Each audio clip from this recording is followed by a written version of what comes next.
ओम परमात्मने नमः।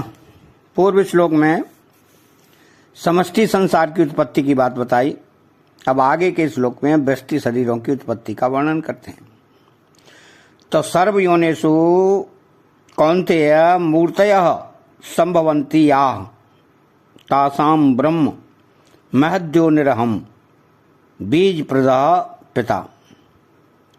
सर्वयोनिषु कौन्तेय मूर्तयः संभवन्ति याः, जरायुज जेर के साथ पैदा होने वाले मनुष्य, पशु, अंडज, अंडे से उत्पन्न होने वाले पक्षी, सर्प आदि,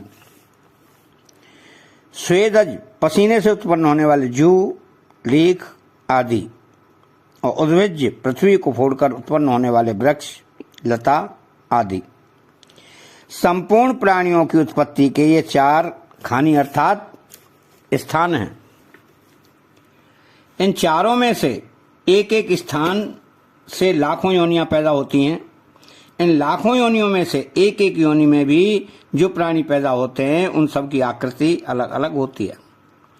एक योनि में एक जाति में पैदा होने वाले प्राणियों की आकृति में भी स्थूल या सूक्ष्म भेद रहता है, अर्थात एक समान आकृति किसी की भी नहीं मिलती।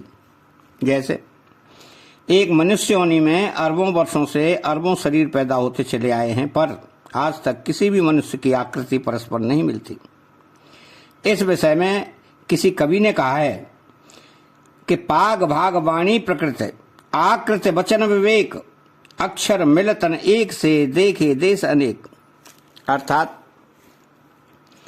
पगड़ी, भाग्य, वाणी, कंठ, स्वभाव, आकृति, शब्द, विचार शक्ति और लिखने के अक्षर, ये सभी दो मनुष्यों के भी एक समान नहीं मिलते। इस तरह 84 लाख योनियों में जितने शरीर अनादिकाल से पैदा होते चले आ रहे हैं उन सब की आकृति अलग अलग है। 84 लाख योनियों के सिवाय देवता, पितर, गंधर्व, भूत, प्रेत आदि को भी यहाँ सर्वयोनिषु पद के अंतर्गत ले लेना चाहिए। तासाम ब्रह्म महद्योनिरहम् बीज प्रदः पिता। उपयुक्त चार खानी अर्थात 84 लाख योनियां तो शरीर के पैदा होने के स्थान हैं, और उन सब योनियों का उत्पत्ति स्थान माता के स्थान में महद्भव हयम अर्थात मूल प्रकृति है। उस मूल प्रकृति में जीव रूप बीज का स्थापन करने वाला पिता मैं हूं। तो भिन्न भिन्न वर्ण और आकृति वाले नाना प्रकार के शरीरों में भगवान अपने चेतन अंश रूप बीज को स्थापित करते हैं। इससे सिद्ध होता है कि प्रत्येक प्राणी में स्थित परमात्मा का अंश शरीरों की भिन्नता से भी भिन्न भिन्न प्रतीत होता है। वास्तव में संपूर्ण प्राणियों में एक ही परमात्मा विद्यमान है। इस बात को एक दृष्टांत से समझाया जाता है। यद्यपि दृष्टांत सर्वांश में नहीं घटता, तथापि वह बुद्धि को दृष्टांत के नजदीक ले जाने में सहायक होता है। कपड़ा और पृथ्वी दोनों में एक ही तत्व की प्रधानता है।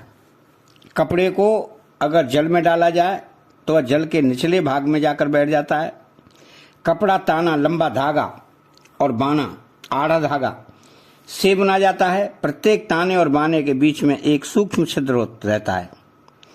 कपड़े में ऐसे अनेक छिद्र होते हैं। जल में पड़े रहने से कपड़े के संपूर्ण तंतुओं में और अलग अलग छिद्रों में जल भर जाता है। कपड़े को जल से बाहर निकालने पर भी उसके तंतुओं में और असंख्य छिद्रों में एक ही जल समान रीति से परिपूर्ण रहता है। इस दृष्टांत में कपड़ा प्रकृति है, अलग अलग असंख्य छिद्र शरीर हैं, और कपड़े तथा उसके छिद्रों में परिपूर्ण जल परमात्म तत्व है। तात्पर्य है कि स्थूल दृष्टि से तो प्रत्येक शरीर में परमात्म तत्व अलग अलग दिखाई देता है, पर दृष्टि सूक्ष्म से देखा जाए तो संपूर्ण शरीरों में, संपूर्ण संसार में एक ही परमात्म तत्व परिपूर्ण है। अब 84 लाख योनियां देवता, पितर, गंधर्व, भूत, प्रेत, पिशाच, ब्रह्म, राक्षस, बाल ग्रह, स्थावर, जंगम, जलचर, थलचर, नवचर, जरायुज, अंडज, उद्भिज, स्वेदज आदि सभी सर्वयोनिषु पद के अंतर्गत लेने चाहिए। इसी बात को एदत्योनीनि भूतानि सर्वाणि त्युपधारय पदों से और यावत् सज्जायते किंचित सत्वम स्थावर जंगमम पदों से कहा गया है। यहां मूर्ति शब्द का अर्थ है शरीर। इसके अंतर्गत मूर्त, अमूर्त, व्यक्त, अव्यक्त दोनों शरीर लेने चाहिए।